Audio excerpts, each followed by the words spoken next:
Gold, trusted gold buyers. మీరు తాకట్టు పెట్టిన బంగారాన్ని విడిపించి ఈ రోజు ఉన్న మార్కెట్ ధరకు కొనబడను.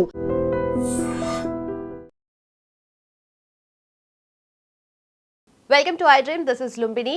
Popular protest CJP, Citizens for Justice and Peace, and most popularly known as Cockroach Janata Party. So ఈ ప్రొటెస్ట్ గురించి నేషన్ వైడ్ గా కాదు వరల్డ్ వైడ్ గా కూడా మాట్లాడుకుంటున్నారు. బట్ దీని ఇంపాక్ట్ ఎంతవరకు మన మీద ఉండబోతుంది అండ్ అన్నిటికన్నా ముఖ్యంగా పొలిటికల్ ఎలా ఉండబోతుంది, లా అండ్ ఆర్డర్ పరంగా ఎలా ఉండబోతుంది అండ్ జనాలకు మోస్ట్ ఇంపార్టెంట్ గా యూత్ మీద ఎలా ఉండబోతుంది, లెట్స్ డిస్కస్. ఈ రోజు మనతో జాయిన్ అవబోతున్నారు శ్రీ హర్ష గారు, geo political analyst. Let's talk to him. Hello sir, how are you? Namaste and Namaste. fine, thank you Andy. How are you? Right sir, I'm great. And talking about CJP protest, talk of the town. I think CJP as of course Citizens for Justice and Peace, popularly known as Cockroach Janata Party. So ఈ protest impact regional గా కాదు overall India మీద ఉంది. And also different యాంగిల్స్లో చూసుకుంటే public order disturbance దగ్గర నుండి law and order and also political మీద impact ఎలా ఉండొచ్చు అనేది I wanted to know. So political impact గురించి ఫస్ట్ మాట్లాడదాం. మినిమల్ అంటే బేసికల్లీ అండి ఇప్పుడు మనం మోదీ గారు రెండోసారి ప్రధానమంత్రి అయినప్పటి నుంచి రకరకాల ధర్నాలు చూసాం. ఆయన సెకండ్ టర్మ్ గెలిచిన తర్వాత అదే ఏడాది చివరిలో మనకి సిఏఏ ప్రొటెస్ట్ మొదలైంది, యాంటీ హిందూ ప్రొటెస్ట్ ఢిల్లీలో షహీన్ బాగ్. అది ఎందుకు చేశారు? మోదీ గారిని యాక్చువల్లీ దించాలని చెప్పి రీసెంట్లీ ఎన్ఐఏ ఛార్జ్ షీట్లో అదే చెప్పారు టు టాపుల్ గవర్నమెంట్. బట్ అది అవ్వలేదు, ఎందుకంటే కోవిడ్ వచ్చింది, లాక్డౌన్ పెట్టాల్సి వచ్చింది, వేరు కారణాలు అయ్యాయి. విత్ ఇన్ 1 year మళ్ళీ సో కాల్డ్ ఫార్మర్స్ ప్రొటెస్ట్ తీసుకొచ్చారు. అది సుమారు ఐ థింక్ ఏడాదో 2 ఏళ్ళలో నడిచింది. అది మోదీ గారు వెనక్కి తీసేసుకున్నారు ఫామ్ లాస్. చాలా మంది మోదీ గారు సమర్థించే వాళ్ళే తిట్టారు, ఇంత వీక్ పిఎం ఏంటారు. బట్ ఆ టైంలో కనుక అగ్రెసివ్ అయినట్టుంటే అది మన నేపాల్, బంగ్లాదేశ్ లాంటివి మనం విట్నెస్ చేసి ఉండేవాళ్ళం. సో ఇన్ ఏ వే ఆయన ఏంటంటే పెద్ద అవాంతరాన్ని అవాయిడ్ చేశారు. దాని తర్వాత కూడా మనకి రెస్లర్స్ ప్రొటెస్ట్ అని వచ్చింది, మళ్ళీ ఫార్మర్స్ ప్రొటెస్ట్ వచ్చింది. బట్ అవేవి కూడా ఆ స్థాయిలో వెళ్ళలేదు. సో ఏంటంటే సంహౌ ఏదైనా ఎస్పెషలీ థర్డ్ టర్మ్ మోదీ గారు ఎన్నికల ముందర నుంచి ఆయన ఇచ్చిన ఇంటర్వ్యూలో అన్నారు, థర్డ్ టర్మ్ ఏంటంటే రెవల్యూషనరీ డెసిషన్స్ ఉంటాయి, దేశ గతిని మార్చే నిర్ణయాలు ఉంటాయి. మెల్లమెల్లగా వస్తూనే ఉన్నాయి అలా. వక్ఫ్ది కానివ్వండి, లేకపోతే ఇప్పుడు ముఖ్యమంత్రుల్ని, ప్రధానమంత్రుల్ని కూడా వాళ్ళకు ఒకవేళ జైలుకి వెళ్ళినట్టయితే 30 రోజుల్లో వాళ్ళు ఇంకా రాజీనామా ఆటోమేటిక్గా అయిపోతుంది, వాళ్ళు రాజీనామా చేయకపోతే. ఇలాంటివన్నీ వస్తున్నాయి వన్ బై వన్ ఆయన టర్మ్లో. మనము ఫైనాన్షియల్వి కూడా నిర్మలా సీతారామన్ గారు చూసుకున్నట్టయితే కనుక ఆవిడ ఇన్కమ్ ట్యాక్స్లో లిమిట్ పెంచడం కానివ్వండి, ఈజ్ ఆఫ్ డూయింగ్ బిజినెస్ కానివ్వండి, పిఎల్ఐ స్కీమ్, కంట్రీ గ్రోత్ని డెవలప్ చేసే విధంగా ఆయన తీసుకెళ్తున్నారు. ద మోర్ ఇది కనుక ఆయన ఇంకా ఉండి ద మోర్ ఇలాంటివి అవుతూ ఉంటే భారత్ ఇంకా బలపడుతుంది. భారత్ ఎంత బలపడితే చైనాకి, యుఎస్కి భారత్ పోటీ ఇచ్చే స్థాయికి అంత పెరుగుతుంది. సో ఆబ్వియస్లీ రెండు దేశాలు ఒప్పుకోవు. సో ఏం చేయాలి? ద ఓన్లీ వే ఏంటి? మోదీ గారిని దింపాలి. ఎలక్షన్ రూపంలో దించుదామంటే అది అవ్వట్లేదు, ఎంత ఫండింగ్ ఇచ్చే పార్టీలని జనాలు నమ్మటం లేదు. సో ఇంకొక వే ఏముంది? హుక్ ఆర్ క్రుక్, ఇంకా గొడవలే. ఆ గొడవది భారతదేశ చుట్టుపక్కల అన్ని చోట్ల జరిగింది. మనం చూసుకున్నట్టయితే నేపాల్లో జరిగింది జెన్జీ ప్రొటెస్ట్, బంగ్లాదేశ్లో జరిగింది, ఈవెన్ శ్రీలంకలో కూడా జరిగింది. ఇండోనేషియాలో మొన్నటి వరకు కూడా అయింది, కానీ అది సప్రెస్ చేసేస్తారు, అంత సక్సెస్ అవ్వలేదు, ఎందుకంటే he succumb to US pressure. But Modi గారిది ఏంటి? అవ్వట్లే. ఆయన మోదీ గారు వీళ్ళ ఒత్తిడికి తలొగ్గట్లేదు, ఆయన దేశానికి వెళ్తున్నారు, జనాలు ఎన్నికల్లో ఒకదాని తర్వాత ఒకటే గెలిపించుకుంటూ వెళ్తున్నారు. సో అందుకని కొత్తగా సిజేపీ ప్రొటెస్ట్ ద్వారా తీసుకొద్దాం అనుకున్నారు. క్లియర్గా జెన్జీ ప్రొటెస్ట్ అన్నారు. నిజంగానే ధర్మేంద్ర ప్రధాన్ గారి విషయంలో వీళ్ళు ఏదైతే అన్నారో ఇట్ వాస్ వ్యాలిడ్. నీట్ విఫలమైంది, అది ఎవరు తప్పుపట్టలేదు. కానీ దాని అర్థం ధర్మేంద్ర ప్రధాన్ రాజీనామా చేయాలని అంటే గనక ఇప్పుడు అదే లాజిక్ వెళ్ళినట్టయితే పెహల్గామ్ అయిన తర్వాత మరి అమిత్ షా గారు రాజీనామా ఎందుకు అడగలేదు? ఇప్పుడు లాజిక్కే కదా. పెహల్గామ్ అయిన తర్వాత అమిత్ షా గారు రాజీనామా అడగాలి, బాలాసూర్ ట్రైన్ ఘటన అయిన తర్వాత అశ్విని వైష్ణవ్ గారు రాజీనామా అడగాలి. వాళ్ళందరిది కాకుండా ఉత్తి ధర్మేంద్ర ప్రధాన్దే చేస్తున్నారు అంటే ఏదో ఒక ఇంటెన్షన్ ఉండాలి. ఎందుకంటే ఎడ్యుకేషన్ రిఫార్మ్స్ చాలా ఆయన తెస్తున్నారు. ఇప్పుడు మనం చూసుకున్నట్టయితే ఇప్పుడు వచ్చే బిల్లులో యూజీసీది కానివ్వండి, రకరకాలవన్నీ క్లబ్ చేసేసి ఒక కొత్త కమిటీ రావడం, మనకి ఎన్సీఆర్టీ బుక్స్ మారుతున్నాయి, సిలబస్ చేంజ్ అవుతుంది. ఇప్పుడు యువతకి చరిత్ర మనకి తెలియకుండా దాచారు. ముఘల్స్ గ్రేట్, మనం అన్ని చదువుకున్నది తెలిసిందే. ఈవెన్ బ్రిటిషర్స్ని కూడా పొగిడిన బుక్స్ మనవి ఉన్నాయి. మనవి అహోమ్స్ ఎంతమందికి తెలుసు? అహోమ్స్ చరిత్ర తెలియదు, చోళాస్ తెలియదు, మరాఠాస్ అయితే ఇంకా నథింగ్, రాజ్పుత్లకు తెలియదు. ఇంకా అసలు మనం చెప్పుకుంటూ పోతే మన రాజులు ప్రతి ఒక్క ప్రాంతంలో ఉన్నవి తెలియవు. ఓడిపోయిన బ్యాటిల్స్ గురించే ఓడిపోయినవే మనం చెప్పుకుంటూ ఉంటాం. అండ్ ఈవెన్ గెలిచినా కూడా ఓడిన కింద మార్చిన ఘనత మన చరిత్రకారులది. సో దీన్ని మెల్లమెల్లగానే చేంజ్ చేస్తున్నారు. అండ్ ఇది చేంజ్ అవుతూ ఉంటే యువతలో ఏంటి వాళ్ళ దేశం గురించి గొప్పతనం తెలుస్తుంది. ఆబ్వియస్లీ దేశ గొప్పతనం తెలిస్తే ఏమవుతుంది, వాళ్ళకి ఒక జీల్ పెరుగుతుంది. ఇప్పుడు మొక్కాయ వంగందే మానవ వంగున అని చిన్నప్పటి నుంచి బీజం వేయాలి వాళ్ళు ఏమవ్వాలి అని. సో ఏంటి ఎడ్యుకేషన్ ద్వారా వేసినట్టయితే దాని తర్వాత వాళ్ళు ఎడ్యుకేషన్ నుంచి బయటకు వచ్చిన తర్వాత వాళ్ళకి ఇంకా స్టార్టప్లో కానివ్వండి ఉపాధి ద్వారా ఇచ్చినట్టయితే వాళ్ళ దేశ ఎదుగుదలకి వాళ్ళు ఒక రకంగా హెల్ప్ అవుతారు. సో ఆ బీజం వేయడంలో ధర్మేంద్ర ప్రధాన్ గారి పాత్ర ఉంటుంది. సో సమ్హౌ ఏందో నీట్ జరిగింది, అన్ఫార్చునేట్ ఇన్సిడెంట్. సో వాళ్ళు దాన్ని అడ్వాంటేజ్గా తీసుకున్నారు. డస్ దట్ మీన్ ఆయన క్లీన్ అంటే no, he should be held accountable and he was held accountable. దాని తర్వాత నీటిది ఏదైతే వీళ్ళు ఇంత గొడవ చేశారో ఆ నీటి ఫలితాలు మొన్న వచ్చాయి. వచ్చేసాయి. ఎంతమంది పట్టించుకున్నారు మరి? పేరెంట్సే ఏరి మరి నీటిది కనుక అయినట్టయితే. సో వీళ్ళది ఏంటంటే వీళ్ళ ఇంటెన్షన్ నీటిది కాదు. ఎందుకంటే నీటిది అయినట్టయితే వీళ్ళు నీటి నుంచి వీళ్ళు ఎక్కడికి వెళ్ళారు? మాది ధర్మేంద్ర ప్రధాన్ రాజీనామా కాదు, మోదీ గారు రాజీనామా చేయాలన్నారు. హాయ్ మోదీ మర్జాతు అనే నినాదాలు తీస్తున్నారు. అమిత్ షా మర్జాతు నినాదాలు తీస్తున్నారు. బస్ నామ్ రహేగా అల్లాకా పాట పాడుతున్నారు. సీతాకా పతి ఎవరు అని చెప్పి కునాల్ కామ్రా లాంటి వాళ్ళు మాట్లాడుతున్నారు. ఆర్టికల్ 370 పెట్టాలంటున్నారు. FCRA వీరు తీసుకురాకూడదు అంటున్నారు. CAA వెనక్కి తీసుకోవాలంటున్నారు. ఏంటి ఈ ఎడ్యుకేషన్ దేనికి సంబంధం ఉన్నాయి అసలు ఇవేవి? అంటే ఏంటి అంటే ధర్మేంద్ర ప్రధాన్ బహానా హే, మోదీ గారు నిషానా హే. సో అందుకే తెలిసి మోదీ గారు కూడా బిందాస్ కూర్చున్నారు. ఎందుకంటే ఎంతకాలం చేస్తారో చూద్దామని. 2 ఏళ్ళు సోకాల్డ్ ఖలిస్తానీలు కూర్చుంటేనే మోదీ గారు సకంబ్ అవ్వలేదు ప్రెషర్కి. అండ్ ఈసారి I really don't think Modi గారు వెనక్కి వెళ్తారని నేను అనుకోవట్లేదు. ధర్మేంద్ర ప్రధాన్ గారిని తీయరు, వీళ్ళు ధర్నాకి కూర్చుంటే స్పేరు చేయరు. ఇప్పుడు మనం మాట్లాడుకునే టైంకి పోలీసులు లాఠీచార్జ్ చేస్తున్నారు అక్కడ. And it should happen. ఎందుకంటే వాళ్ళ నినాదాలే రెచ్చగొట్టే విధంగా ఉన్నప్పుడు అండ్ చేస్తున్న వాళ్ళందరూ కూడా ఇప్పుడు ఎవరైతే వీళ్ళు పిలుస్తున్నారో did they invite any persons were clean? Communist leaders Brinda Karat కానివ్వండి, బేబీ అనే అతను జనరల్ సెక్రటరీ, వాళ్ళు చైనా ఆఫీస్కి వెళ్ళి వచ్చిన తర్వాత వాళ్ళు వచ్చారు ఇక్కడికి డైరెక్ట్. ఓకే. సో అంటే చైనా వాళ్ళ నుంచి వచ్చారు అంటే వాళ్ళ ఇంటెన్షన్ తెలియట్లేదా? బట్ ఇంత పెద్ద జరుగుతున్నా కూడా ప్రతిసారి ఎందుకు గవర్నమెంట్ వచ్చి okay this in the facts ఇది ఫిగర్స్ అని చెప్పి ఎప్పుడు ఎందుకు ఒక కైండ్ ఆఫ్ రిప్రజెంటేషన్ లాగా ఏది చూపించరు? ఎందుకు ఓపెన్ గా చూపిస్తేనే కదా, మిర్రర్ ఇమేజ్ ఇస్తేనే కదా జనాలకి కూడా తెలుసు. ఇప్పుడు వీళ్ళు గ్యాస్ది ప్రాబ్లం ఉంది అని అన్నప్పుడు ప్రభుత్వం డైలీ ప్రెస్ మీట్లు పెట్టింది. గ్యాస్ ప్రాబ్లం ఈ రోజు ఎంతమంది గ్యాస్ ప్రాబ్లం ఐడియా ఉందా సార్? మోదీ గారు స్వయంగా ఆయనంతట ఆయనే వచ్చి అన్నారు, మనకి ఒక క్రైసిస్ ఉంది, మీరు కొంచెం ఆయిల్ది తగ్గించండి, ఆయిల్ కన్సంప్షన్ ఇవ్వండి అంటే జనాలు కాదు విపక్షాలన్నీ ఎక్కిరించారు. ఈ రోజు ప్రభుత్వ నివేదిక, నేను సృష్టించిందో ఎవరో సృష్టించిందో కాదు, ఎడిబుల్ ఆయిల్ ఇంపోర్ట్ తగ్గిందంట మనకి. అంటే జనాలు నిజంగానే ఎడిబుల్ ఆయిల్ కన్సూమ్ చేయడం తగ్గించారు ఓవరాల్గా, ఒక్కొక్కళ్ళు కాకపోయి ఉండొచ్చు. సో అంటే ప్రభుత్వం ప్రధానమంత్రి చెప్తున్నారు ప్రభుత్వం అడ్రస్ చేస్తుంది. ఇప్పుడు నీటిది ఏదైతే ఉందో రాజీనామా చేయడం ద్వారానో ధర్మేంద్ర ప్రధాన్ చెప్పడం ద్వారానో సమస్యకు పరిష్కారం కాదు కదా, సిస్టమిక్ ఫాల్ట్ అది. దాన్ని అడ్రస్ చేయాలి, ఫుల్ ప్రూఫ్ చేయాలి కదా. సో ధర్మేంద్ర ప్రధాన్ గారు ఇప్పుడు మనం చూసాం, మీరు ఎయిర్ ఫోర్స్ని పెట్టారు, అంత అవసరమా అది ఇది అని. కరెక్ట్, అంత అవసరం లేదు. బట్ ఇమ్మీడియట్ సొల్యూషన్ కావాలి అన్నప్పుడు ఇలాంటి డ్రాస్టిక్ మెజర్స్ కావాలి. అండ్ నీట్ చేసి చూపించారు ఆయన. అండ్ ఫర్ ద రికార్డ్, ఎవరైతే ధర్మేంద్ర ప్రధాన్ గారు ఇంటిగ్రిటీని క్వశ్చన్ చేస్తున్నారో వాళ్ళు తెలుసుకోవాల్సింది ఏంటి అంటే, ప్రధానమంత్రి గారు మొదటిసారి ప్రధానమంత్రి అయిన తర్వాత మోదీ గారు ఆయన జనాల్లోకి ఇప్పుడు ఏదైతే ఆయన కోర్ ఓట్ బ్యాంక్ ఉందో, మహిళలు కానివ్వండి పేదవాళ్ళు, వాళ్ళు మోదీ గారికి ఓట్ బ్యాంక్ కింద మారడానికి వన్ ఆఫ్ ద రీజన్ ఏంటంటే LPG సబ్సిడీ ఇవ్వడం. అది ఉజ్వల యోజన ద్వారా ఇచ్చారు. అంటే అది ఎవరు చేయాలి? పెట్రోలియం మినిస్ట్రీ చేయాలి. ఆ టైంకి పెట్రోలియం మినిస్ట్రీ ధర్మేంద్ర ప్రధాన్ గారి చేతిలో ఉంది. He was the petroleum minister. ఆయనకున్న నిక్ నేమ్ ఏంటంటే Ujjwala man. So before any people cockroach, insect వీళ్ళు ఎవరన్నా కనుక ధర్మేంద్ర ప్రధాన్ గారిని క్వశ్చన్ చేసే ముందు they should know his credibility and how he can achieve. ఆయన అది చేశారు కాబట్టే ఆయనకి ఎడ్యుకేషన్ మినిస్ట్రీ ఇచ్చారు, that he can do something here అని. ఆయన తప్పు లేదు కాబట్టి మోదీ గారు ఆయన రాజీనామా అడగలేదు, ఆయన తప్పించలేదు. వీళ్ళు ఏంటంటే క్యాబినెట్ రీషఫ్లింగ్ ఉందనే వార్తలు తరచూ వచ్చాయి.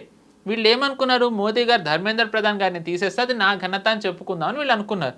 క్యాబినెట్ రీషఫ్లింగ్ జరగట్లేదు, వీళ్ళకి డే ఆన్ డే వెళ్తుంది. ఇప్పుడు మీరు అక్కడ చూసుకున్నట్టయితే హార్డ్లీ 100 to 200 మంది ఉన్నారు అక్కడ. కానీ cockroach Janata party followers millions లో ఉన్నారు. ఏరక్కడ కనీసం ఆ ఢిల్లీలో 1000 మంది కూడా లేరా? లంచ్కి వస్తారు. అభిజిత్ దీప్కేనే డైరెక్ట్ చెప్పాడు, లంచ్కి వస్తారు మీరు, మళ్ళీ డిన్నర్కి వస్తారు, మధ్యలో ఏరన్ని. అంటే తినడానికి వచ్చి వెళ్తున్నట్టు ఉంది అక్కడ. అది జోక్గా తీసుకున్నా అంత ఫుడ్కి బిల్స్ ఎవరు పెడుతున్నారు? హూ ఇస్ ఫండింగ్ అంత ఫుడ్ పెట్టడానికి? ఈరోజు మనం ఒక చిన్న పార్టీ ఇస్తేనే మనం చూసుకుంటాం, అరే ఫుడ్ ఇంతమంది వస్తారంటే మనం ఇంత ఖర్చు పెట్టాలని. 100 మందికి ఫుడ్ పెట్టాలంటే ఎంత ఖర్చు అవుతుంది? ఎక్కడి నుంచి వస్తాం? అంటే ఏవో ఫోర్సెస్ ఫండింగ్ చేస్తున్నాయి కదా. సో ఈరోజు ఎవరైతే ఈ సోనం వాంగ్చుక్ వెనకున్నారో, ఈ Sonam Wangchuk is a fraud.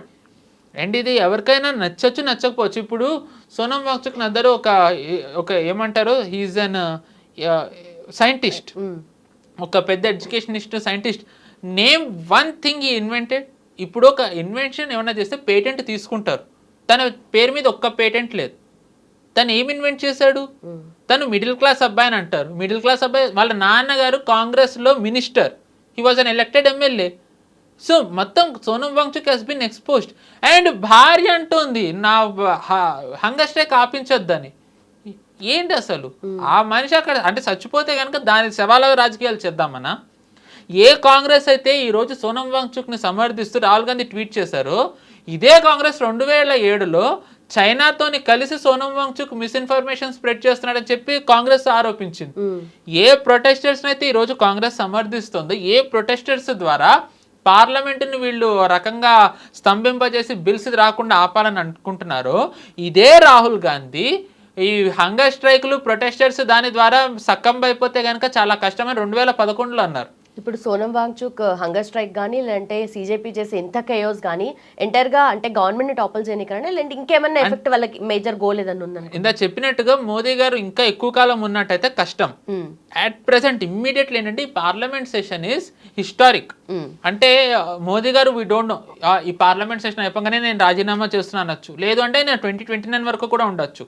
ఆయన ఎన్నేళ్లున్నా ఈ పార్లమెంట్ సెషన్లో ఆయన తెచ్చే bills will be historic, more historic than article 370 నా అభిప్రాయంలో. ఎందుకంటే మోదీ గారు ఈ 12 ఏళ్లలో హిస్టారిక్ పార్లమెంట్ సెషన్ అంటే అందరూ ఆర్టికల్ 370 అంటారు. కానీ if what we are hearing is true, ఈ parliament session will be more historic than that one. ఎందుకు అంటే ఇప్పుడు మన దేశంలో ఈ కాక్రోచ్ జనతా పార్టీ ఈ ప్రొటెస్ట్లు అన్నిటికీ కారణం ఏంటి? ఒక రకంగా వీళ్ళు ఫండింగ్ ఫారెన్ నుంచి వస్తుంది, ఎన్జిఓస్ ఇస్తున్నాయి. ఈ ఎన్జిఓస్కి వచ్చే ఎఫ్సిఆర్ వాటిని టైటన్ చేసేస్తున్నారు. మన దేశంలో ఈరోజు మ్యాసివ్ కన్వర్జన్స్ అవుతున్నాయి ఇల్లీగల్గా. ఆ కన్వర్జన్స్ టైటన్ చేయడానికి ఎఫ్సిఆర్ఏ వాడుతున్నారు. అంటే ఏంటో రకంగా ఈ డెమోగ్రఫీ చేంజ్ ఏదైతే వీళ్ళు చేయాలనుకుంటున్నారో, ఆ డెమోగ్రఫీ చేంజ్ని కానివ్వండి, ఎక్కడ పడితే అక్కడ గొడవలు అవ్వడానికి కానివ్వండి, లేకపోతే ఇల్లీగల్గా రోహింగ్యాలను తేవడం కానివ్వండి, ట్రైబల్స్ని మత మార్పిడి చేయడం కానివ్వండి, ఎస్సీలను మత మార్పిడి చేయడం, ఇవేవైతే ఎన్జిఓస్ చేస్తున్నాయో వీటన్నిటిని కట్టడి చేసే బిల్లు వస్తుంది. ఇమాజిన్ ఇది ఒక్కటి చేసినట్టయితే కనుక ఎక్కువ ఏదైతే సివిలైజేషన్ అంతమొందించాలనే బ్యాటిల్ ఉందో దాన్ని 50% గవర్నమెంట్ కర్బ్ చేసేసినట్టే. ఓకే, బట్ మనం సెక్యులర్ నేషన్ కదా, ఇది ఎలా లింకప్ చేస్తారు? ఎలా కన్వర్షన్ ఆపడానికి ఏ రకమైన బిల్ తీసుకురావడానికి ఛాన్సెస్ ఉన్నాయి? సెక్యులర్ అయినంత మాత్రం కన్వర్ట్ చేయాలని రూల్ లేదు కదండి. First thing to be honest, మన కాన్స్టిట్యూషన్ లో సెక్యులరిజం అనేది యాడ్ చేశారు. ఇందిరాగాంధీ యాడ్ చేసింది. It was never our country was always secular, but వీళ్ళు యాడ్ చేసి సోషలిజం సెక్యులరిజం అని యాడ్ చేశారు.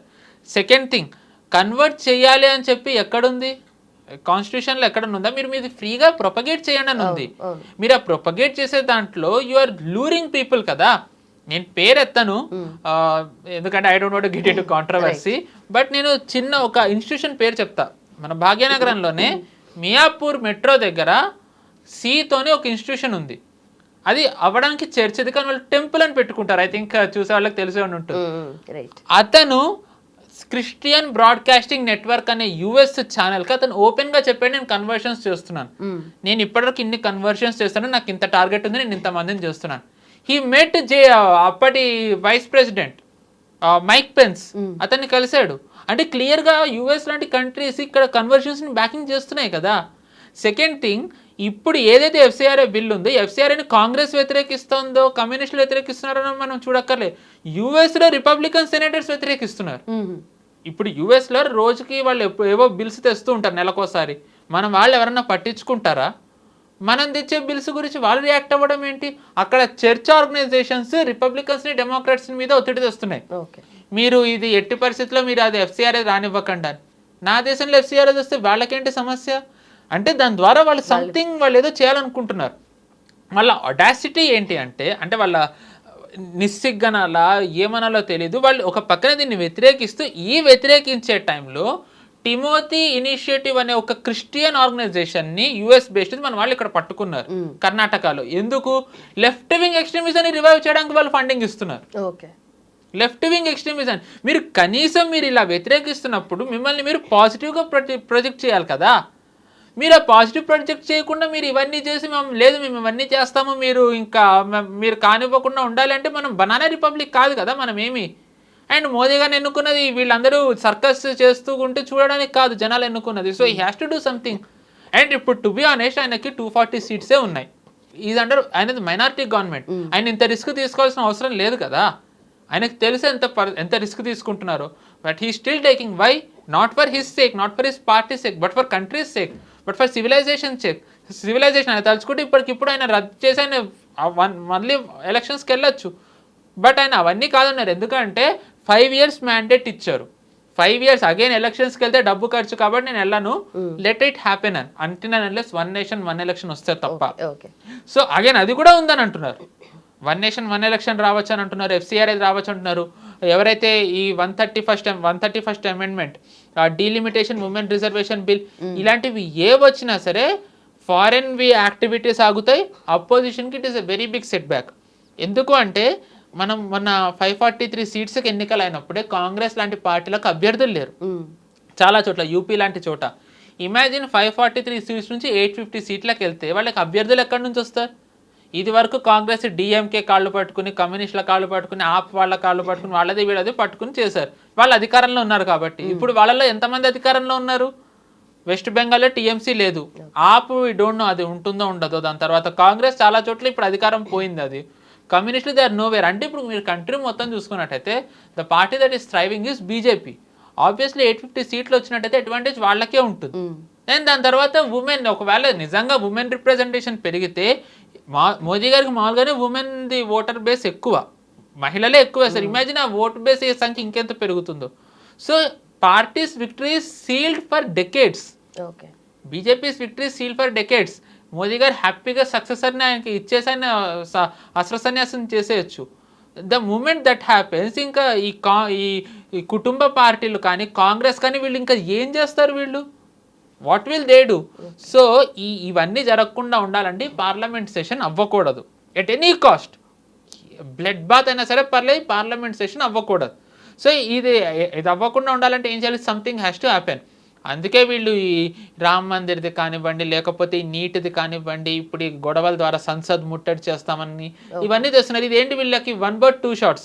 అయితే ఒకరు ప్రభుత్వం పడితే బోనస్, పడకుండా వీళ్ళు బిల్స్ ఆపగలిగితే ఓకే ఫైన్, ఏదైనా ఓకే. మాకు గొడవ జరిగితే జెన్సీ ప్రొటెస్ట్ ఓకే, గొడవ జరగకుండా అట్లీస్ట్ మేము ఇది ఆపేమా, for time being it is a success అని వీళ్ళు అనుకుంటున్నారు. సో అందుకే వీళ్ళ మెయిన్ పోటీ ఏంటి అంటే ఈ బిల్స్ ఆపాలని. But I really hope government ఈసారి వీళ్ళ ఒత్తిడికి తలగకుండా దే హ్యావ్ మెజారిటీ. FCR అనేది పాస్ చేయించడానికి అయితే వీళ్ళ దగ్గర మెజారిటీ ఉంది. సో FCR అనేది పాస్ అవ్వాలి. ఐ రియల్లీ హోప్ డీలిమిటేషన్ది దానికి కూడా వీళ్ళకి కావాల్సిన సీట్లు వచ్చే ఉంటాయని అనుకుందాం. అండ్ దీంట్లో కూడా ఏమంటారు వీళ్ళు పార్టీలను ముక్కలు చేస్తున్నారు ఎక్సెట్రా ఎక్సెట్రా. ముక్కలు అయ్యే స్కోప్ ఉంటే కదా ముక్కలు అవుతాయి. ఇప్పుడు మనం 2004 నుంచి 14 వరకు బీజేపీ విపక్షంలో ఉంది. ముక్కలు చేయగలిగారు ఎవరన్నా? ఎంతమంది ఎంపీలు బీజేపీ వదిలేళ్ళారు? ఎందుకంటే 9 తర్వాత బీజేపీ ఎంత ఆల్ టైమ్ వీక్ పొజిషన్లో ఉందో మనం చూసాం. అద్వానీ గారు ఆయన వయోభారం వల్ల నెక్స్ట్ లీడర్ ఎవరో తెలియని పరిస్థితి. కాంగ్రెస్కి 4 కంటే 9 కల్లా ఎక్కువ సీట్లు వచ్చాయి 26లో 9 తర్వాత కూడా. అంటే కాంగ్రెస్ ఆ టైంలో ఎంత బలంగా ఉండాలి. బట్ అంత జరిగిన తర్వాత కూడా బీజేపీ నుంచి ఎంతమంది ఎంపీలు బయటకు వెళ్ళిపోయారు, ఎంతమంది పార్టీని వదిలేళ్ళారు, ఎంతమంది పార్టీని ధిక్కరించి వేశారు. సిద్ధాంతం, ఐడియాలజీ, కమిట్మెంట్ ఉంది. ఈరోజు ఇక్కడ వీళ్ళకి అందరికీ అది లేదు. సో అందుకే వాళ్ళ స్వార్థం కోసం వాళ్ళు బ్రేక్ అవుతున్నారు. వై టు బ్లేమ్ బీజేపీ ఖచ్చితంగా రాజకీయ పార్టీ, అది అడ్వాంటేజ్ తీసుకుంటుంది వీక్ అయినప్పుడు. అమిత్ షా గారే డైరెక్ట్ అన్నారు, హమ్ రాజనీతిక్ పార్టీ హే భయ్, హమ్తో లాభ్ లేంగేనా అని అన్నారు ఆయన ఒకసారి. సో ఆయన ఇప్పుడు ఖచ్చితంగా తీసుకుంటారు. బట్ ఆ తీసుకునే దాంట్లో కూడా వాళ్ళు ఏమి వాళ్ళ స్వార్థం కోసం చేయట్లేదు. ఇప్పుడు ఇఫ్ 850 సీట్ల ఉమెన్కి రిప్రజెంటేషన్ వస్తే as a women don't you feel happy? Of course I do. But ఇదే లాభము మరి సీజేపీకి ఎంతో కొంత ఇంపాక్ట్ అయితే క్రియేట్ చేశారు. అసలు ఈ సినారియో గురించి తెలియని వాళ్ళు, అసలు వాళ్ళు ఎందుకు ప్రొటెస్ట్ చేస్తున్నారో తెలియని వాళ్ళు కూడా సోనం వాంగ్చుక్ని సపోర్ట్ చేసిన వాళ్ళు ఉన్నారు. ఐ స్టాండ్ అంటే వై డూ యూ స్టాండ్ అంటే ఎందుకు అనేది పర్పస్ కూడా తెలియని వాళ్ళు కూడా పోస్టులు పెట్టేస్తున్నారు, ఎందుకంటే అది వైరల్ అవుతుంది. Going on. ఇప్పుడు సిఏఏ ప్రొటెస్ట్ అయిన తర్వాత కూడా బీజేపీకి చాలా కష్టం, ఇంకా చాలా అంటే వాళ్ళు గెలుస్తారో లేదో అని అనుకున్నారు అని అన్నారు. దాని తర్వాత బీహార్ గెలిచారు. ఫార్మర్స్ సోకాల్డ్ ఫార్మర్స్ ప్రొటెస్ట్ అయిన తర్వాత యూపీ డౌటే, ఇంకా ఫార్మర్స్ అక్కడ చాలా మంది ఉంటారు, దాని ప్రభావం పడుతుందేమో అన్నారు. బీజేపీ గెలిచింది. 2024 ముందర ఏదైతే రెస్లర్స్ది ప్రొటెస్ట్ చేశారో బీజేపీ మీద ఇది ప్రభావం పడచ్చు, వాళ్ళు గెలుస్తారో లేదని అన్నారు, గెలిచారు. సో ఏదైతే ఈ సీజేపీది ఏదైతే బబుల్ ఉందో ఆ బబుల్ ఎక్కువ కాలం ఉండదండి. అండ్ ఒకటి, ఆ సీజేపీని సమర్థించే వాళ్ళందరూ ఎవరు? కాంగ్రెస్. నేను ఇప్పుడే చెప్పాను, కాంగ్రెస్ సోనం వాంగ్చుక్ ఏమందో, ఏ ప్రొటెస్ట్ ఈ ప్రొటెస్టర్స్ కాంగ్రెస్ ఏమందో చెప్పాను. అఖిలేష్ సమాజ్వాదీ పార్టీ ఎందుకంటే సెకండ్ లార్జెస్ట్ అపోజిషన్ కాబట్టి జనాలకి తెలియాల్సిన విషయం ఏంటంటే, రాజ్నాథ్ సింగ్ గారు ముఖ్యమంత్రిగా ఉన్నప్పుడు ఐ థింక్ బిట్వీన్ 1 to 2 ఎప్పుడు ఆయన ఇలాగే పేపర్ లీక్లు అవుతూ ఉంటే స్ట్రింజెంట్ యాక్ట్ తీసుకొచ్చారు. అరెస్టులు చేయాలి, ఇంకా వాళ్ళకి జీవితంలో ఎవరైతే దీంట్లో ఇన్వాల్వ్ అవుతారో వాళ్ళు ఎగ్జామ్స్ రాయకూడదు, ఎక్సెట్రా తీసుకొస్తే బీజేపీ అధికారం కోల్పోవడానికి అదొక కారణమైంది యూపీలో. దాని తర్వాత ములాయం సింగ్ యాదవ్ అధికారంలోకి వచ్చిన తర్వాత ఆ బిల్ ఏదైతే ఉందో వాళ్ళు దాన్ని వెనక్కి తీసేసుకున్నారు. సో వీళ్ళ ఈరోజు అన్ని మాట్లాడేది. సో వీళ్ళు సోషల్ మీడియా లేని కాలంలో వీళ్ళు బబుల్ అంతా క్రియేట్ చేశారంటే ఓకే మనం అనుకోవచ్చు. బట్ సోషల్ మీడియా ఎంత ప్రివిలెంట్ ఉన్న టైంలో వీళ్ళు ఈరోజు ఇలా అన్నీ చేసినంత మాత్రాన ప్రభుత్వానికి చెడ్డ పేరు వస్తుంది అనుకుంటే ఓకే. ఇప్పుడు నెక్స్ట్ 5 స్టేట్స్ ఎలక్షన్స్ ఉన్నాయండి వితిన్ ఐ థింక్ 6 months 7 monthsలో. ఉత్తరప్రదేశ్, ఉత్తరాఖండ్, పంజాబ్, గోవా, మణిపూర్. ఈ సీజేపీ ప్రొటెస్ట్దే వీళ్ళు ఆధారంగా చేసుకుని ఎన్నికలకు వెళ్ళే ధైర్యం ఉందా? విపక్షాలు చెప్తారా ఈ ఆధారంగానే మేము ఎన్నికలకు వెళ్తామా? చెప్పరు. ఎందుకంటే దేనో ఇది బబుల్ ఎక్కువ కాలం ఉండదు. అండ్ ఇది లీడ్ చేస్తున్న అభిజిత్ దీప్కి తను తిని తను వెయిట్ పెరిగాడు. అండ్ ఈరోజు ఒక్కరోజు కూర్చుని ఏడ్చేస్తున్నాడు. నాకు ఇప్పుడు తెలుస్తుంది సోనం వాంగ్చుక్ ఏం చేశాడని చెప్పి కూర్చుని కన్నీళ్ళు పెట్టుకుంటున్నాడు. ఎంతకాలం ఉంటాడో తనకే తెలియదు అన్నట్టు మాట్లాడుతున్నాడు.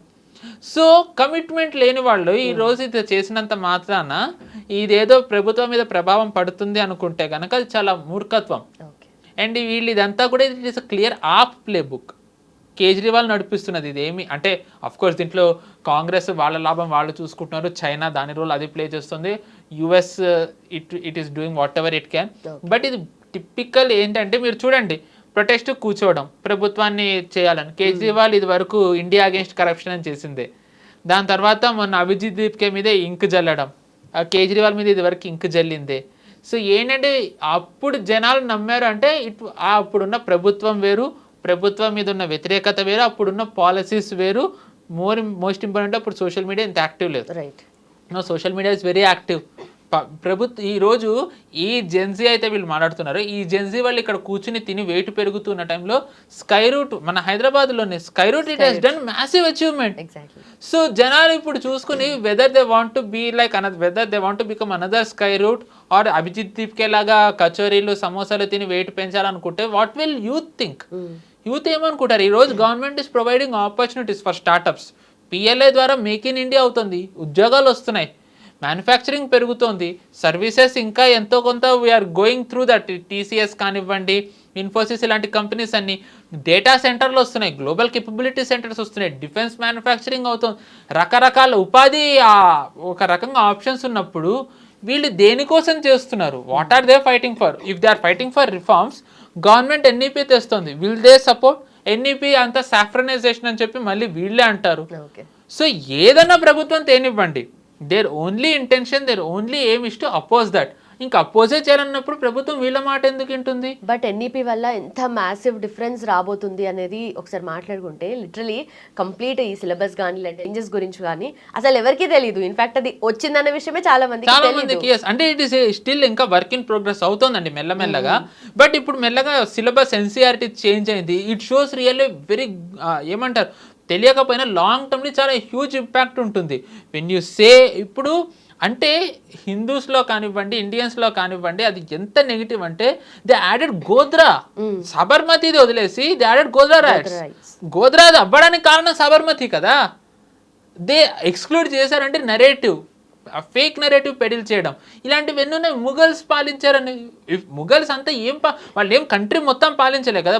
ముఘల్స్ది మీరు ఈరోజు సౌత్ ఇండియాలో ఎంత ఉంది ముఘల్స్ అస్తిత్వం? నార్త్ ఈస్ట్లో ఎక్కడుంది? You have Ahoms there who rule for 400 years. ఇక్కడ చోళాస్ ఎంతకాలం పాలించారు, మన దగ్గర విజయనగరాస్ ఎంతమంది పాలించారు, కాకతీయులు ఎంతమంది పాలించారు, మరాఠాస్ ఆల్మోస్ట్ కంట్రీ పాలించారు, సిక్కు గురువులు ఎంతమంది పాలించారు. దాని తర్వాత గౌతమిపుత్ర శతకని కమ్స్ అండర్ కాకతీయ. దాని తర్వాత గుప్తాస్ ఎంత పాలించారు, పుష్యమిత్ర శుంగాస్ కొన్ని 100 ఏళ్ళు పాలించారు. వాళ్ళ గురించి మనకి ఒక్క లైన్ కూడా వెళ్ళలేదు ఈరోజు దురదృష్టవశాత్తు. శుంగాస్ ఎంత పాలించారు, one of the best and powerful rulers Bharat has ever had. వాళ్ళ గురించి లేదు. ముఘల్స్, అక్బర్, బాబర్, ఇబ్రాహీం లోడి ఇన్వేడర్స్ని పొగుడుతూ ఉంటే మనకి మన వాళ్ళది గొప్పతనం తెలియనప్పుడు ఇక్కడ ఉన్న వాళ్ళు మన దేశాన్ని తిట్టుకుని వాళ్ళు వెనుపోక ఏం చేస్తారు? So government step by step change చేస్తుంది. యు సీ ఎడ్యుకేషన్లో కనుక మీరు మంచిది చెప్పినట్టయితే వాళ్ళకి పాజిటివ్ ఇమేజ్ వస్తుంది. వాళ్ళకి దాని తర్వాత వాళ్ళకి ఏమంటారు డైవర్సిఫికేషన్, ఓన్లీ 10th అయిపోగానే ఇంజనీరింగ్లోకి దూకడం కాకుండా వాళ్ళకి వేరే వేరే ఆపర్చునిటీస్ ఉన్నాయి ఎన్ఈపీ ద్వారా. ఆ ఆపర్చునిటీస్ దాని నుంచి బయటికి రాగానే either if they want to become an ఎంప్లాయీగా, of course it is a work in progress, time పడుతుంది, but government is working on that. Employee కావాలంటే ఆప్షన్స్ ఉన్నాయి. You want to become a startup entrepreneur, PLI ద్వారా నీకు రకరకాల government schemes ఇస్తుంది. Export చేయాలనుకుంటే government దానికి కూడా ఫెసిలిటీస్ ఇస్తుంది. సో ఏంటంటే వాళ్ళని ఒక ఎకో సిస్టమ్ తయారు చేస్తుంది who works for the nation, not for a party or for a person. దాని ద్వారా వాళ్ళకి లబ్ధి జరుగుతుంది, దేశానికి మంచి జరుగుతుంది. ఇంత జరుగుతూ ఉంటే what are they fighting for? Modi రాజీనామా చేయాలి, సీతాకే పతి, ఆర్టికల్ 370 కావాలి. సో ఇంత ఇడియాటిక్ ప్రొటెక్షన్ ఈ విపక్షాలు సపోర్ట్ చేస్తున్నారంటే how desperate they are. Electorally వాళ్ళు మోదీ గారిని, బీజేపీని ఓడించలేరు కాబట్టే వాళ్ళు వీటికి ఆధారపడి ఉన్నారంటే వీళ్ళ దుస్థితి చూసి జాలిపడడం తప్ప ఇంకా మనం చేయగలిగింది కూడా ఏమీ లేదు. So it will not happen. I really hope ఈ పార్లమెంట్ సెషన్ ఏదైతే ఉందో దీంట్లో whatever bills we're hearing will come, it has to come and I really personally hope pass అవ్వాలని నేను కోరుకుంటున్నాను. ఓకే, బట్ ఎక్కడ చూసినా కూడా ఇన్ అండ్ అవుట్ ఆర్ లేదంటే ఇంటర్లింక్డ్ ఉన్నా కూడా రిలీజియస్ ఆస్పెక్ట్ ఉంది. సో మనం రామ్ మందిర్ గురించి ఎంత ఇంపాక్ట్ ఉంటుంది, స్టార్ట్ అయినప్పుడు కూడా చాలా అన్నారు, అంటే నెగటివ్ ఆస్పెక్ట్లో కూడా చాలా వచ్చినాయి, బట్ ఇప్పటికీ చాలా సక్సెస్ఫుల్గా చాలా పీస్ఫుల్గా నడుస్తుంది. సో ఈ ఇంపాక్ట్ ఏమైనా ఉండే ఛాన్స్? రామ్ మందిర్ ఇంపాక్ట్ బీజేపీకి ఎలక్టోరల్లీ పాజిటివ్గా పడుతుంది. ఖచ్చితంగా రాసి పెట్టుకోండి.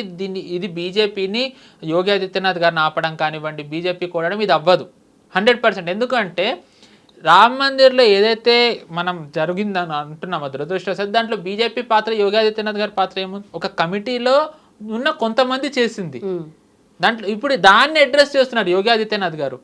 సో ఒకవేళ యోగి గారి మీద నమ్మకం లేదు అని వీళ్ళు ఎవరన్నా అంటే ఎవరు చేస్తారు? రాముడు లేడన్న కాంగ్రెసా, కరసేవకుల్ని కల్పించిన లేకపోతే సమాజ్వాదీ పార్టీనా, గుడి కట్టద్దు అక్కడ ఇన్స్టిట్యూషన్స్ కట్టాలి, హాస్పిటల్ కట్టాలి అని ఆమ్ ఆద్మీ పార్టీనా? ఎవరు చేస్తారు? So at the end of the day నచ్చినా నచ్చకపోయినా at the end of the day BJP is the only party that will address this. జనాలకు కూడా అది తెలుసు. ఎందుకంటే యోగి ఆదిత్యనాథ్ గారు ఇప్పుడు అందుకే ఉన్నారు, నీకు ఇక్కడ జరిగిన దాని మీద నీకు అంత బాధగా ఉన్నట్టయితే కాశీ మథురా గురించి మాట్లాడను. కాశీ మథురా కూడా ఉన్నాయి కదా, అవి కూడా actually it has to be reclaim. దాని గురించి మాట్లాడమని అంటే మరి వీళ్ళెవ్వరూ మాట్లాడట్లే. అంటే దాంట్లో వాళ్ళు పొలిటికల్ ఆస్పెక్టే చూస్తున్నారు, పబ్లిక్ వీళ్ళు అదంతా చూస్తున్నారు. ఇది మెయిన్ రామ్ మందిర్ రావడానికి గల కారణం ఏంటంటేనండి, ఇంకో 1 yearలో మనకు తెలిసిందే యూపీలో ఎలక్షన్స్ వస్తున్నాయి. 2022లో ఎన్నికలు అయ్యే టైంకి యోగి ఆదిత్యనాథ్ గారు 5 ఏళ్ళు ముఖ్యమంత్రిగా పాలించారు. 5 ఏళ్లలో ఉమెన్ ఆస్పెక్ట్ అక్కడ చాలా ఇంపార్టెంట్ అయింది. అంటే ఉమెన్కి సేఫ్టీ రావడం, లా అండ్ ఆర్డర్, ఇండస్ట్రీస్ రావడం, వలస వెళ్ళిన వాళ్ళు మెల్లమెల్లగా తిరిగి వస్తూ ఉండడం, పరిశ్రమలు రావడం, ఉపాధి రావడం, గ్యాంగ్స్టర్స్ అక్కడ ఒక్కొక్కళ్ళు లేచిపోతూ ఉండడం. 5 ఏళ్లలోనే ఈ ఆధారంగా ఇంత చేసినట్టయితే, అండ్ 22 హిందుత్వ బేస్ మీదే వెళ్ళలేదు. 22 వాళ్ళు అసలు హిందుత్వానే కాదు, development, law and order agenda. 5 ఏళ్లలోనే వాళ్ళు అంత బాగా చేయగలిగితే యోగి ఆదిత్యనాథ్ గారు 10 ఏళ్లకు వాళ్ళు ఇంకెంత బాగా చేయగలరు? ఇప్పుడు 10 ఏళ్ల రిపోర్ట్ తీసుకుని వెళ్ళినట్టయితే అది ఎంత బాగా వెళ్తుంది. అందుకనే వీళ్ళు ఏంటి అంటే అది మెయిన్ అవ్వకుండా ఉండాలని రామ్ మందిర్ది వీళ్ళు హైలైట్ చేశారు, ప్రభుత్వాన్ని చెడ్డగా చూపించాలని. అండ్ ఈ ప్రాసెస్లో వాళ్ళే సెల్ఫ్ గోల్ చేసుకున్నారు. ఎందుకు? వాళ్ళు నిజంగా రామ్ మందిర్దే వీళ్ళ మెయిన్ టార్గెట్ అయితే దాని మీదే ఫోకస్ పెట్టారు. అరెస్ట్ అయిన వాళ్ళు ఎంతమంది యాదవులు ఉన్నారు, ఇంతమంది ఎస్సీలు ఉన్నారు, ఇంతమంది ఎస్టీలు ఉన్నారు, ఇంతమంది బ్రాహ్మిన్స్ ఉన్నారు, కులాలు ఎందుకు? దొంగల్లో కులాలు ఏంటి? దొంగల్లో కులాలు చూస్తారు, టెర్రరిస్టులో మీరు మతాలు చూస్తారు, అన్నీ ఉంటాయి. టెర్రరిస్ట్గా ధర్మం అవుతాయని వీళ్ళు అన్నప్పుడు దొంగల్లో కులాలు ఎందుకు ఉంటాయి? మరి టు బి ఆనెస్ట్ దొంగ కిందనే కదా చూడాలి, చూడట్లే. అంటే దాంట్లో కూడా వీళ్ళ హిపోక్రసీ బయటపడింది. సో ఇన్ ఎవ్రీ ఆస్పెక్ట్ ఈరోజు అందుకే మీరు చూసుకున్నట్టయితే కనుక సమాజ్వాదీ పార్టీ దాన్ని అంత అగ్రెసివ్గా తీసుకెళ్ళట్లేదు. ఎందుకు? సమాజ్వాదీ పార్టీకి ఎంవై ఫ్యాక్టర్ అనేది అక్కడ ఇంపార్టెంట్, ముస్లిం యాదవ్. వాళ్ళు ఏమన్నారు, అఖిలేష్ యాదవ్ ఆవేశంగా నేను వస్తే ఇక్కడ ఈ గుడికి ఇది చేస్తాను, నేను వస్తే అది చేస్తాను అనడంతో ముస్లిమ్స్ కోప్పడ్డారు. అది బాబ్రీ మస్జిద్ కదా, నువ్వు అక్కడ గుడికి ఇవి చేస్తాను అవి చేస్తాను అనడం ఏంటి అనేసరికి అందుకే అఖిలేష్ యాదవ్ మీరు చూసుకున్నట్టయితే ఈ మధ్య కాలంలో సమాజ్వాదీ పార్టీ రామ్ మందిర్ గురించి అంత అగ్రెసివ్ అవ్వండి. అక్కడే కాన్ఫ్లిక్ట్ వస్తుంది. ఇప్పుడు ఎందుకు అక్కడ కాంగ్రెస్ మనం చూసుకున్నాం, it has turn into Muslim league క్లియర్గా. వెస్ట్ బెంగాల్లో గెలిచిన 2 సీట్లు ముస్లిం మెజారిటీనే, అస్సాంలో 11 మంది గెలిస్తే 10 మంది ముస్లిమ్స్, కేరళలో ముస్లిం లీగ్ సాయంతోనే గెలిచారు. అండ్ రేవంత్ రెడ్డి గారు ఇక్కడ ఏమన్నారో మనకి తెలిసిందే క్లియర్గా, కాంగ్రెస్ ముస్లిం కెలియానో సంథింగ్ లైక్ దట్. సో దాని ఓట్ బ్యాంక్ కాంగ్రెస్కి చాలా స్పష్టమైన క్లారిటీ ఉంది. సో కాంగ్రెస్ అందుకే అలాంటి పిచ్చి స్టేట్మెంట్ ఏమి ఇవ్వలేదు, మేము రామ మందిర్ కోసం ఇచ్చేస్తాం అది చేస్తామని. సో బట్ ఇప్పుడు వీళ్ళు రామ మందిర్ గురించి మాట్లాడతామంటున్నారు. మాట్లాడితే ఇదే కాంగ్రెస్ పార్టీ కదా రాముడు లేడని కోర్టులో పోరాడింది. సో వీళ్ళ హిపోక్రసీ బయటపడుతుంది. సో ఇవన్నీ చూసుకున్నట్టయితే end of the day who will truly deliver justice, it is Yogi Adityanath గారు. ఎందుకంటే ఆయన కేవలం ముఖ్యమంత్రే కాదు, ఎమ్మెల్యేనే కాకుండా ఆయన గోరఖ్నాథ్ పీఠాధిపతి. గోరఖ్పూర్లో దానికి చాలా ప్రభావం ఉంది. అది కేవలం మఠం నడపడమే కాకుండా ఆసుపత్రులు నడుపుతుంది, పాఠశాలలు నడుపుతుంది. అంటే అది ఒక ఎకో సిస్టమ్, ఇన్స్టిట్యూషన్ అది. సో ఆ అనుభవం ఏదైతే ఉందో ఇప్పుడు యోగి ఆదిత్యనాథ్ గారు రామ్ మందిర్లో నియమించే వాళ్ళు ఆ అనుభవం వాడతారు. సో దట్ ఏంటంటే ఇంకోసారి ఇలాంటి తప్పు జరగకుండా ఫుల్ ప్రూఫ్ ఉండాలని. నెంబర్ 1. నెంబర్ 2, ఇప్పుడు సిట్టి నివేదిక బయట పెడతారు, అరెస్టులు చేస్తారు. వీళ్ళు నమ్ముతారా? 1947లో మోహన్ దాస్ కరమ్చంద్ గాంధీని చంపిన దాంట్లో ఆర్ఎస్ఎస్ పాత్ర ఉంది అని అన్నారు, బ్యాన్ చేశారు. తర్వాత అదే ప్రభుత్వం ఆర్ఎస్ఎస్ పాత్ర లేదని. కానీ ఇప్పటికీ అందరు ఏమంటారు, ఆర్ఎస్ఎస్ఏ చంపించిందని. సాబర్మతి ట్రైన్ తగలబడ్డ తర్వాత జరిగిన గొడవల్లో మోదీ గారిని దోషిగా ఆయనని రక్తం తాగారు 10 ఏళ్ళు. ఆయన తిట్టు లేదు, ఆయన మీద వెయ్యని కేసు లేదు, కోర్టుల చుట్టూ తిప్పారు, ముఖ్యమంత్రి అంటే సిబిఐ విచారణ ఎదుర్కొన్నారు. 10 ఏళ్ల తర్వాత ఆయన పాత్ర లేదు అని వచ్చింది. కానీ ఇప్పటికీ ఆ గొడవలకు ఆయనే బాధ్యుడు అంటారు. కోర్టుకి తీర్పు ఏదైనా రానివ్వండి, నిజాలు ఏమన్నా ఉండనివ్వండి, నరేటివ్ వీళ్ళు అనుకున్నదే వీళ్ళు నడుపుతారు. ఇన్ఫాక్ట్ ఇప్పుడు రామ్ మందిర్ ఏది వచ్చినా సరే వీళ్ళు ఏంటి యోగి ఆదిత్యనాథ్ గారిని అంటారు, మోదీ గారిని అంటారు, అమిత్ షా గారిని అంటారు, ఆర్ఎస్ఎస్ అంటారు. సో అలాంటప్పుడు వీళ్ళది ఎందుకు అంత పట్టించుకోవడం? వీళ్ళ పని వీళ్ళు చేసుకుంటూ వెళ్తున్నారు. ఫలితాలు వచ్చిన తర్వాత తెలుస్తుంది వీళ్ళందరూ యోగి ఆదిత్యనాథ్ గారిని ఎంత ఎలివేట్ చేశారు. సాబర్మతి దాంట్లో మోదీ గారిని దోషిగా పెట్టి ఆయనకి లేని పాపులారిటీ ఎలా ఇచ్చారో, అంటే లేని popularity in the sense he was confined only till Gujarat, దాని ద్వారా he became a pan India leader. అలాగే యోగి ఆదిత్యనాథ్ గారు ఆల్రెడీ ఏ పాన్ ఇండియా లీడర్. ఇప్పుడు ఆయనని దీంట్లో లాగి ఆయనని చెడ్డగా చేయాలనే దాంట్లో గెలిస్తే imagine what kind of popularity he will have. Right. ఇప్పుడు యోగి ఆదిత్యనాథ్ గారైనా మోదీ గారి సక్సెసర్ అనుకోవచ్చు? అది ఐ థింక్ మోదీ గారే చెప్పాలి. అది బట్ లైక్ ఇది ప్రివైల్ అవుతుంది డెఫినెట్లీ ఎప్పటి నుండో. అంటే ఒకటండి, అందరూ అనుకోవడం మంచిదే, ఎందుకంటే యోగి ఆదిత్యనాథ్ గారు ఈజ్ డెలివరింగ్. ఈ రోజు మనం చూసుకున్నట్టయితే మోదీ గారు క్యాంపెయినింగ్ అవసరం లేదు అనుకున్న చోట యోగి ఆదిత్యనాథ్ గారు ఈజ్ ఫుల్ఫిల్లింగ్ దట్. అంటే ఆల్మోస్ట్ ఓకే, మోదీ గారు చేయకపోయినా యోగి గారు చేస్తే గెలుస్తామన్నంత స్థాయికి వెళ్ళింది. Haryana was the best example. ఎందుకంటే 2 నెలల్లో జనరల్ ఎలక్షన్స్ అయిన 2 నెలల్లో హర్యానాలో ఎన్నికలు జరిగితే everyone was confident that BJP రాదని. మనకి ఎందుకంటే 240 సీట్స్, అందరికీ బీజేపీ సపోర్టర్స్ మొరాల్ ఎంత లోలో ఉందో తెలిసిందే. మామూలుగా మోదీ గారు ఎలక్షన్ అంటే సుడిగాలి ప్రచారం అంటారు, బట్ ఈ campaign only for 2 to 3 times అంతే. ఎక్కువ క్యాంపెయినింగ్ చేసింది యోగి గారు. అప్పుడే అన్నారు బటెంగేతో కటెంగే, ఏక్ రహెంగేతో నేక్ రహెంగే అన్నది అక్కడి నుంచి మొదలైంది. ఆ నినాదం తర్వాత మహారాష్ట్రకి పాకింది, ఢిల్లీకి వెళ్ళింది, ఢిల్లీ ఎలక్షన్స్, బెంగాల్కి వెళ్ళింది. చివరికి మోదీ గారు కూడా దాన్ని ఓన్ చేసుకున్నారు, మోదీ గారు కూడా మాట్లాడుతున్నారు. ఇమాజిన్ సీఎం అన్న నినాదాన్ని పిఎం తీసుకుని ముందరికి తీసుకెళ్తున్నారు. సో అంటే యోగి ఆదిత్యనాథ్ గారి పాపులారిటీ ఎక్కడుందో మనకి తెలిసిందే. But will that transform into PM role? I think అది కాలమే నిర్ణయించాలి. But since you mention that ఇప్పుడు ఏదైతే యోగి ఆదిత్యనాథ్ గారిని దించుతారు అంటున్నారో, ఇట్ ఈస్ అబ్సల్యూట్లీ బుల్షిట్ అండి. Sorry for the language anyway. The only way Yogi Adityanath గారు దిగాల్సి వస్తే సీఎంలో సెంటర్లో ఆయనకి ఏదన్నా పాత్ర ఇస్తే తప్ప ఆయన దిగరు. So 2027 UP election is sealed, BJP will win, Yogi గారు will become CM for the third time until and unless is being called to centre for a bigger role. Right, okay, అది సెట్ ఉంది అక్కడ. And coming to CJP protest, ఇది ఎట్లా decline అవ్వబోతుంది ఏంటి? It is already in decline అండి. CJP protest is already in decline. ఇది మీరు ఏదైతే చూస్తున్నారో ఈ బబుల్, ఇక్కడ కొంతమంది మన దగ్గర కూడా చేశారు, ప్రకాష్ రాజ్ లాంటి వాళ్ళు, కొంతమంది ప్రొఫెసర్లు అనుకున్న వాళ్ళందరూ వెళ్ళి, ఏముంది వాళ్ళకి? ఫస్ట్ థింగ్, వాళ్ళే ఈరోజు క్రెడిబిలిటీ టెస్ట్లో ఉన్నారు. వాళ్ళే మనం చూసాం జోసెఫ్ విషయంలో వాళ్ళు ఎలాగ బ్యాక్ ఫుట్లోకి వెళ్ళారు. సో వాళ్ళ క్రెడిబిలిటీ ఇస్ అండర్ క్వశ్చన్ ఇప్పుడు. అలాంటి వాళ్ళని సిజేపీ వాళ్ళు పిలిచి వాళ్ళ క్రెడిబిలిటీని వాళ్ళే దెబ్బ తీసుకున్నారు ఇక్కడ. అండ్ నెక్స్ట్ థింగ్, ఒకవేళ నిజంగా truly if they want to make this an electoral issue, వాళ్ళది ఎలక్షన్స్కి 2 నెలల ముందు చేయాలి to have a long term impact. ఇప్పుడు ఎన్నికలకి ఇంకా ఏడాది ఉంది ఉత్తరప్రదేశ్లో. జనాలకి ఇది ఎంత గుర్తుంటుందండి? బట్ ఇష్యూ జరిగింది ఇక్కడ కదా ఈ టైం పీరియడ్లో. ఈ టైం పీరియడ్ ఎన్నికలప్పుడు ఇది ఉండదండి. నేను అదే నా ఫార్మర్స్ ప్రొటెస్ట్ ఇది వీళ్ళు మెయిన్ చేసింది యోగి ఆదిత్యనాథ్ గారికి ఇంపాక్ట్ ఇవ్వాలని. ఏం ఇంపాక్ట్ ఇచ్చింది? ఈ వన్ కదా, మెజారిటీ తగ్గింది అని అంటారు. మెజారిటీ తగ్గడానికి ఒక కారణం ఏంటి అంటే, ఒక రీజియన్ బుందేల్ఖండ్ అని ఉంది, వీళ్ళు అక్కడ సమంగా దృష్టి పెట్టలేదు. సో అందుకని ఓడింది తప్ప ఫార్మర్స్ ప్రొటెస్ట్ ఇది కాదు. నెంబర్ 1. నెంబర్ 2, మెజారిటీ తగ్గడం వల్ల వీళ్ళు గెలిచారని అనుకున్నట్టయితే 2002లో బీజేపీకి 122 సీట్లు వచ్చాయి. కానీ 2007కి వచ్చేసరికి 117 సీట్లు అయ్యాయి. 12కి వచ్చేసరికి 112 సీట్లు అయ్యాయి. గుజరాత్లో మోదీ గారు పాపులారిటీ పడిపోయిందా?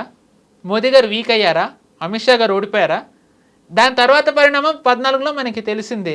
సో సీటు తగ్గినంత మాత్రాన ఒక నేత బలహీన పడ్డాడు, ఆ నేతది పాపులారిటీ పోయింది అనుకుంటే కాదు. గెలుపోవటం వల్ల ఆ నేత ఎక్కడున్నాడు అనేది చూస్తే యోగి ఆదిత్యనాథ్ గారు ఈజ్ ఎట్ ద టాప్ ఇప్పుడు. Who is challenging him? ఆయన ఛాలెంజర్ ఎవరు? అఖిలేష్ యాదవ్? జనాలు నవ్వుకుంటారు అక్కడ. రాహుల్ గాంధీని ఆయనకైనా పిఎం పొజిషన్లను ఊహించుకుంటారు. And I personally want him to be challenger for Modi గారు, ఎందుకంటే అప్పుడే బీజేపీకి ఈసారి ఇంకా ఫుల్ మెజారిటీ వస్తుంది. So as long as Rahul Gandhi సెంటర్లో మోదీ గారిని ఛాలెంజ్ చేస్తున్నంత వరకు బీజేపీకి ఎటువంటి ఢోకా లేదు. So that is my personal opinion. Right, unless they choose their leader. I hope it will not happen. ఒకసారి ఒక జోక్ వచ్చిందండి, రాహుల్ గాంధీనే వాళ్ళ అధ్యక్షుడిగా ఉండాలని కాంగ్రెస్లో 99% కోరుకున్నారు అంటే బీజేపీ వాళ్ళు ట్వీట్ చేశారు, బీజేపీని అడగండి 100% కోరుకుంటారని. సో నేనైతే రాహుల్ గాంధీనే కాంగ్రెస్ లీడర్గా ఉండాలని కోరుకుంటా. అప్పుడే మోదీ గారి విలువ తెలుస్తుంది. Perfect. Then, so thank you so much. Thanks for your time. Thank you for having me.